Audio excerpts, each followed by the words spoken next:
Hello there and welcome once again to The Verdict. Mick Cornett with Kent Meyers. We're here every week meeting interesting people and dealing with topical issues, and we welcome back a friend for this week's show. Yes, Dean Jim Roth, Dean of the Oklahoma City University School of Law, is going to be with us and talk to us about what's going on at his fine institution. Really well run and got a lot of great people both in administration and as students. So we'll look forward to hearing about that. Nice collection of life experiences. We're going to try to get him to comment on each step along the way. Yes. Jim Roth, today's guest on The Verdict. We'll be right back.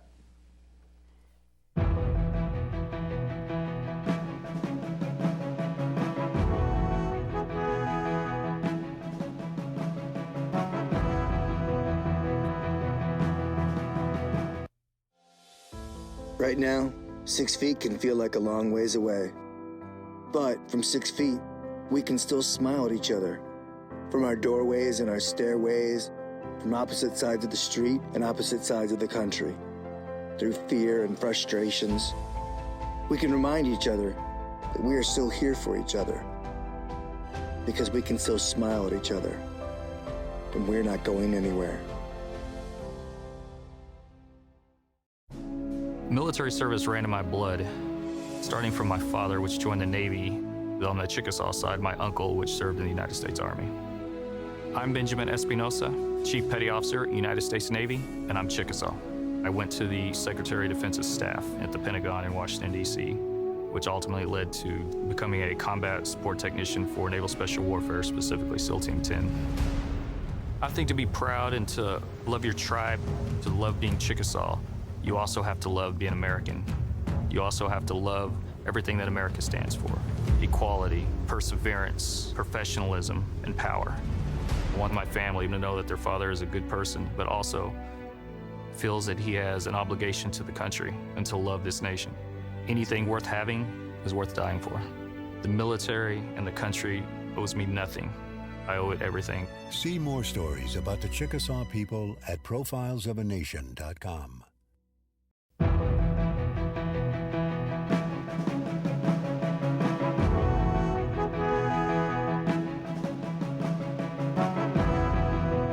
Welcome back to the set of The Verdict. Mick Cornett with Kent Meyers. Kent's going to introduce today's guest. Jim did his undergraduate work at Kansas State, did his law work at Oklahoma City University Law School, and he is only the second person in the history of that school to have an alum as the dean. And I'm sure they're glad to have Jim there. He also represents Phillips Murrah law firm as an advisor on energy matters. He is the president and founder of an interesting firm we'll hear more about during this show called A New Energy. He has several board positions that he occupies. How he does all that he does, I'll never understand. Historically speaking, he was a corporation commissioner elected in Oklahoma County. County commissioner, I'm sorry. He was a corporation commissioner also from this district. He is very active in the community, very well respected, and we're just thrilled that we could work this out in your busy schedule. Well, welcome. Thank you. Thank you so much for the opportunity to join you again. Nice to be back, Yeah. especially amongst two friends. I hope people didn't turn off the show when you said Kansas State. We've had a pretty good fall in football. I don't normally get to say that, right? But it's an honor to be here. I'm an Oklahoman because OCU Law invited me to the state of Oklahoma in 1991.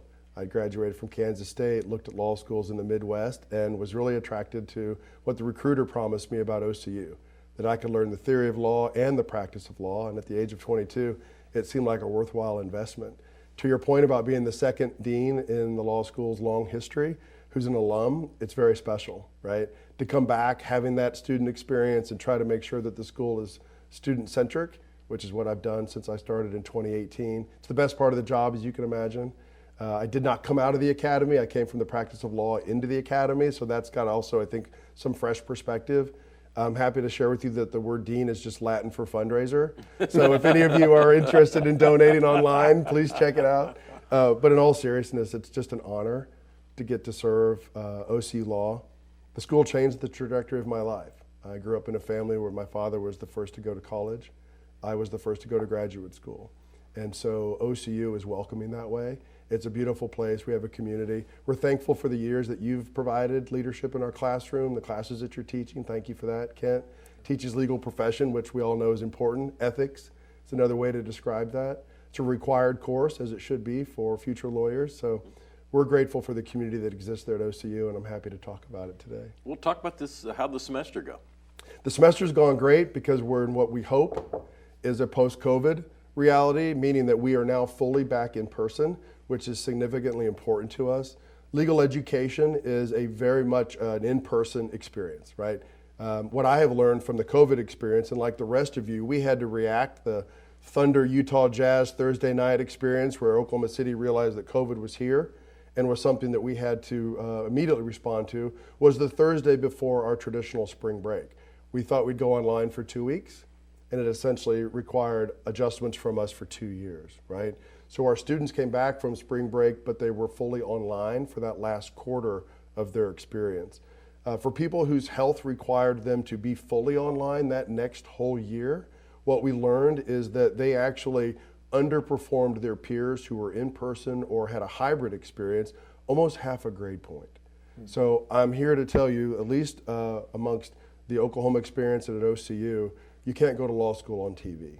You can't just zoom your way into that kind of knowledge. The famous Socratic method, you know this, where you call on a student, they're responsible for the give and take back and forth, is that level of awareness and conversation that is special about grad school, special about law school, certainly necessary for lawyers and the role that they'll have in clients' lives in the future. And the pandemic was just a complete change on what legal education otherwise had done. Now, there's been some movement over the years at other schools about online Juris Doctorate programming. Our faculty is very committed to the in-person, in-class experience. We think that's the best recipe for success for our students. So we're thrilled to be back in person. We're thrilled to be back in the building. That beehive is what I call it. It's full of activity during the semesters. Now, right now, there's a hush because we're in the week before finals. So classes have ended the Tuesday before Thanksgiving. Our students are probably stressing about their outlines and preparing for their finals that start next week. When I was in law school, I called it 4 months of fear and a 3-hour test. That's essentially what it was, right? You got no data points, you got no grades, you really had no indication. Thankfully, there's a lot more formative assessments now. As you know, we have midterms like we didn't have 30 years ago when I was a student. We have academic achievement professionals wrapped around these students. We've got wellness wrapped around these students. We have life coaches, actually, believe it or not. So we are doing what I think the medical school would call treat the whole patient. We are trying to treat the whole learner, which is really a wonderful way, and I think it's what sets OCU apart. We have a community that's there to address the needs of that student in the class and outside the class, and it really kind of sets us apart and makes sure that our students are happy, healthy, tired because they're working hard, but hopefully learning and going to be great lawyers once they graduate. Because you're an alum, do you find yourself flashing back and putting yourself in that particular student's shoes, or yes, to try and relate to an issue that you're having to deal with? I do all the time, and not to make light of it, but it's almost like a PTSD type experience, right? Where you walk into a class, you see the look on the face where they're a little bit, scared. I think anxiety has a healthy component to it, but it can also, be too stressful and tip unhealthy. So I do feel I can recall that experience, and so I particularly try to find those students who I worry that are kind of ghosting the experience. They're sitting in the back row, they're not fully engaged, maybe they haven't prepared. Some of our students, and this is something also that's special about OCU, also have careers and jobs. They might be a part-time law student. We obviously have a majority that are full-time, but people have life coming at them. So I try to identify those people so that they're not just kind of suffering their way through the experience. My first semester at law school was dramatically different than my undergraduate experience. I didn't take it very serious, and so I try to relate to those students. No matter what got you here, it won't get you out of here. So you really have to retool your approach to it. You all may remember the famous Paper Chase movie that was about, law school experience, the whole look to your left, look to your right, one of you won't be here. That's just not really our approach. That's kind of a fear-based mechanism. I actually think for our students' sake, the greatest competition is within their old self. Today, can they be better than they were yesterday for the sake of their tomorrow? It's really a different kind of existential approach to how we are launching lawyers because we're trying to actually make sure that the law school experience has them prepared for the stresses of practicing law. As you probably know, certainly Kent, you know, lawyers carry the burden of their clients. They are with that client at some of the toughest moments of their lives. It could be a family law issue, it could be a criminal defense issue, it could be a failing business issue. So lawyers are empathetic people, right? And so we are trying to make sure that not only do they know the law, but they know how to be that right person to be the advocate, but also not carry that stress home, right? So it's been a wonderful experience to try to bring to your question my student perspective at OCU, but to make sure that our students have the resources to be healthy practicing lawyers once they graduate. And I think you'll see the difference with this class. Well, you have assembled, present company accepted, you have assembled a great crew to run the law school. Your staff and faculty are just delightful to deal with from an outsider's perspective. And that's always been the case. I have been teaching off and on at OCU for like 15 years now, and it's always been a good experience for me. And I can say this without too much fear of alienating prior students, but this group of students I have this year are as good as any I've ever had, and they're delight. They come in with a good attitude, they come in jovial but willing to learn. Right. I mean, they're not out of control, but they're not unhappy either. And I think that's an attitude for a student to make real progress. I think that's right, and I appreciate hearing that perspective, certainly because you've been a leader in the classroom. You see all types of students and all types of experiences. What I can share with you is that OCU is a community. The School of Law is a community. Whether it's staff or faculty or students, we've done a lot to make sure that that community is healthy and supportive of each other. We have phenomenal faculty. We have people who are nationally renowned as experts in their fields, but they roll up their sleeves and they go to work to help that student who's not getting it perhaps that day. They have long office hours, they meet regularly. I'll give you just an example. We talked about the pandemic earlier. To make sure that we could teach students safely, we had faculty who agreed on their own idea to break every section into half, to teach every class twice every day, and nobody asked for an additional salary dollar. That's the type of commitment I think they have to the community, to educate our students, to create a safe and a nurturing environment like that. The staff that you mentioned is phenomenal, the people hopefully that you feel supported around. There is no reason for a law school to exist but for the students. So if we are not aimed at that purpose, then we are missing the mark, but thankfully we're aimed. Let's jump to a break. We're visiting with Jim Roth. We'll get into his career as an elected official when we return. You're watching The Verdict.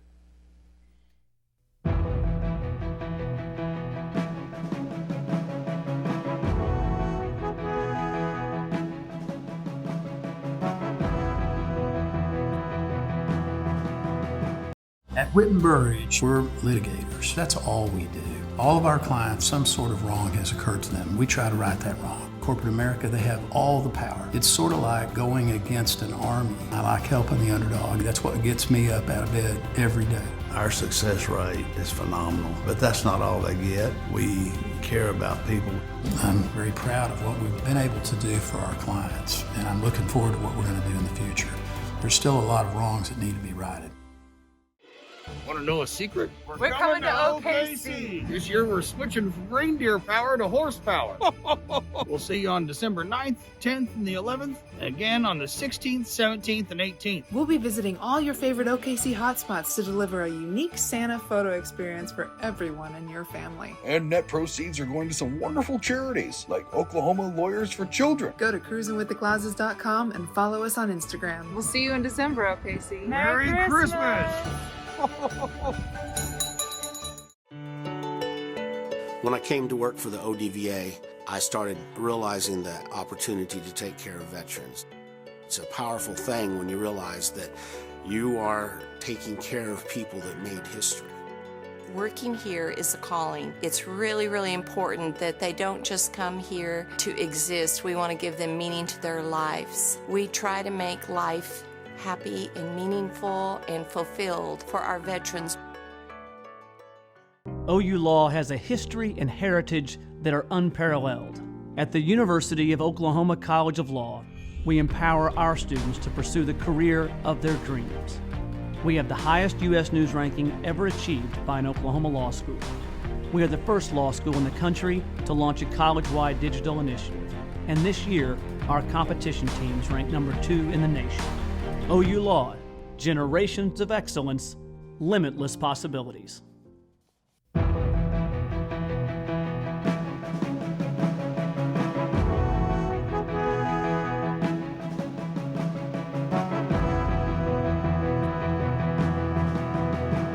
Welcome back to the set of The Verdict. Mick Cornett with Kent Meyers and our guest, Jim Roth. Jim, a lot was made in some small circles recently about the U.S. News and World Report law school ratings. And traditionally over the years, Yale, Harvard, and Stanford have been 1, 2, 3, occasionally switching spots, but they were the first 3 to withdraw from those ratings and saying that they are not fair, they do not represent what they purport to represent. What comments do you have about that? Sure. So this has been a debate that's been going on in the legal academy for a lot of years, as you probably know. It's a bit of a tempest in the teapot, right? Who else knows about it? U.S. News and World Report, I'm sure, has a role to play, but it's a commercial publication trying to sell a document. And so you have to kind of understand that commercial intention. But for Yale, who's been the top ranked school according to that publication for decades, to withdraw and offer its criticism is a bit of a sore winner type circumstance where I think they're now offended by the methodology, but they've enjoyed it prior to now. The challenges are there's like 4 categories that U.S. News and World Report looks at. One of the problems that I think Yale and Harvard and others has is that they're penalized for showing commitments to diversity. Right? Because if you just start to give point valuations on like law school admissions tests, well, most people know that standardized high stakes tests have disparity across races and even across gender. So I think they're kind of waking up to what most of us have otherwise known, which is the only ranking that matters to me is what our students think about their experience at OCU and what their future employer thinks about their degree. And are they prepared? And are they prepared, right? We launch practice-ready lawyers. So for me, it's a bit of a coastal fight about people who have been ranked 1, 2, and 3. We're here in Oklahoma making sure that Oklahoma's legal community is better than it was yesterday with graduates that are coming next May, right? That's been our focus. First time you and I crossed paths, I was a television news reporter. You were an assistant to a county commissioner at Oklahoma County government. This is back in the 90s. You must have been still in your 20s, I'm assuming, at the time. I thought he still was. What did you learn in those early experiences, both at the county level and then in the state level, that serve you today, and that whether or not you regret aspects of that part of your life or you enjoyed that part of your life? How do you look back at it? Yeah, well, thank you for the question. Looking back to last century when we became first acquainted and friends. So I interviewed at Oklahoma. I graduated in 1994, first took the Kansas bar, then took the Oklahoma bar, and then I was eligible to practice law in Oklahoma. And I interviewed with a county commissioner on April 18th, 1995. I left the county building, I went to the federal building and filed my application to the Western District Federal Bar, right? The next day, of course, Oklahoma City's future and history changed. So I got a call that next week from the commissioner offering me a job. And it was a scary time, right? The county was trying to understand what was happening with America's largest domestic terrorism. The jail had just opened a few years before that. That was its own controversy. The county was 8 fiefdoms, kind of fighting amongst themselves, right? A lot of power, not a lot of accountability. 8 elected officials. 8 elected officials, excuse me. Yeah. And so it was an incredible learning opportunity for a brand new lawyer. I learned a lot of good. I learned some things that I would, thankful to not have as my own habits or behavior from other people, mistakes that they made. So it was like a front row seat to how government can do good and also fail in those respects. The jail obviously comes to mind. It's been a challenge for decades. But the heart of your question is, it was my entree into public service, and I have been forever grateful for that. I think it's the highest honor in this special democracy of ours. You've answered the call, to serve your citizens and do right by the stranger, I just think is an elevated life calling. And I had a chance after 8 years to run for county commissioner. The citizens gave me a chance to serve, which I was forever grateful for. perhaps more importantly, they reelected me, which I guess means our team did a great job. Governor Henry appointed me to the Corporation Commission, which changed the course of my life again. I learned about energy, and I just became passionate, particularly around renewable energy, and I've been practicing in that space now for the last 12 years. So, but for taking that chance and learning in that tough crucible in the mid-90s, I think it really gave me a depth of commitment to do good in tough circumstances, and that's actually informed my career choices over time. And as you can tell from Kent's read of that bio, it's not been one path. It's been opportunities that I think are challenges to essentially make an environment better. It sounds altruistic and maybe a little corny, but when I leave the OCU School of Law, the woodpile is higher. That means a lot to me. Yeah. Well, you know, our state constitution kind of laid out how county government's going to be established, and established the role of the Corporation Commission and its jobs. It's fairly unique. I mean, there's 50 states plus the district, and you know, I don't think anybody else has a set of systems exactly like ours. So, what are your thoughts on that? Looking back at it objectively, do we have a good system of elected officials and responsibilities, or would it be great to go back and tweak some of those things that our founding fathers did over 100 years ago? Yeah, so because we're a relatively young state, at the time of statehood, it was a very populist time, so we've elected most everything. At the time of statehood, there were 13 county elected officials, people like weights and measures and surveyors and things like that, which we've thankfully advanced past. I think county government is that last social safety net that cares for people in need, particularly in rural Oklahoma. It has a really relevant role where there's not incorporated cities and towns. But for an urban county like ours, I think we're overdue to revisit our local government structures. I'm a fan of what's called home rule, which is a city like this, the state's most populous county, with Oklahoma City obviously is the largest city, but also Edmond and other cities like Choctaw, Midwest City. You know, maybe it's time that we don't need 11 parks departments. Maybe it's time that we don't need the sheriff in smaller communities. You know, as a county commissioner, I used to do the roads and bridges for towns under 5,000. By law, I had to do those under 2,500, right? But some of those still had public works expenses. So and then of course you add in public education, 20 school districts in one urban county, right? So I'm a fan of letting the citizens reinvent or maybe reimagine the next century of local government, because there's a lot of tax absorption that's probably duplicative, and I think it's overdue to re-examine it. In the intro, I was fascinated by the firm A New Energy, which you founded. And I know when we were talking off camera, you've been active with that. Can you tell our viewers what A New Energy is? Sure. So A New Energy is a company that I started when I left the Corporation Commission at the encouragement of one of my life's mentors, Aubrey McClendon. Aubrey said to me after a statewide election, I know you think you've lost, but I think you've only improved your leverage. Now I want you to go out and do good in the world.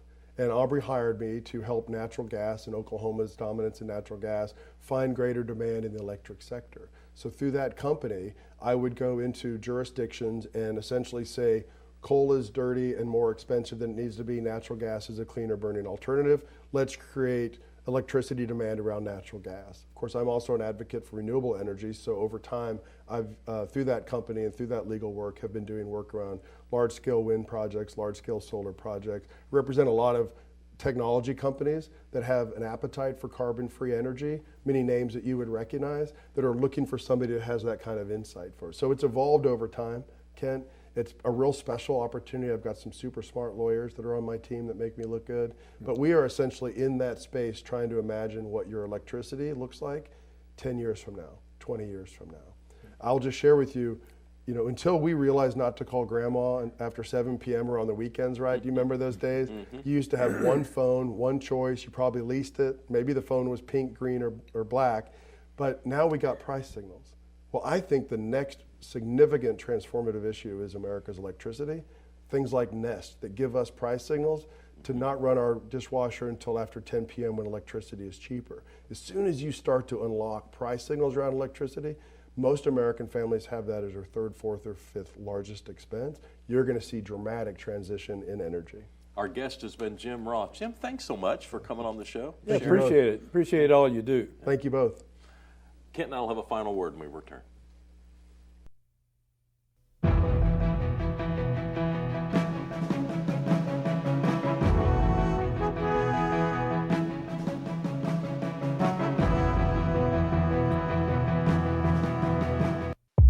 This is the epidemic of my generation. This is my HIV. This is my Black Plague. In the midst of one of our state's largest crises, Oklahomans are dying from this preventable and treatable disease on a daily basis. We believe there's hope. That little pill will cause destruction through your whole life. Watch the entire award-winning 9-part docuseries Killing Pain, made available by Fighting Addiction Through Education at killingpain.com. It used to be okay in hospitals. It used to be okay in movie theaters. It was okay in classrooms, restaurants, and airplanes. But thanks to a greater understanding of the dangers, that's not okay anymore. So now that we know secondhand smoke causes lifelong health problems, why is it still okay to smoke with children in the car? Bottom line, it's not okay. Let's get serious about protecting kids. Join the fight at stopswithme.com. All children deserve a life of hope and love, but sometimes they experience a life of pain, neglect, and abuse. When that happens, each child deserves all the quality, assistance, and representation that can be offered in our legal system. For more information, call 23-CHILD. Oklahoma Lawyers for Children, helping to bring hope and love back to the lives of abused children. Mom and Dad to me. You have children come from a different lifestyle, different mindset. You have to open your arms and really do what you have to do to have that child become a part of your family. And if it's more patience, that's what you do. Kids got to know they can trust you. And that's what we've tried to do with these kids. You will always be Mom and Dad to me.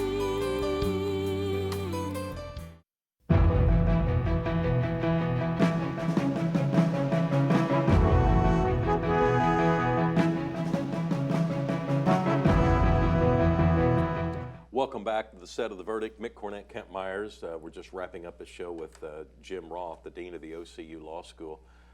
Jim's had a great variety and collection of life experiences and still serving Oklahoma just in a different way.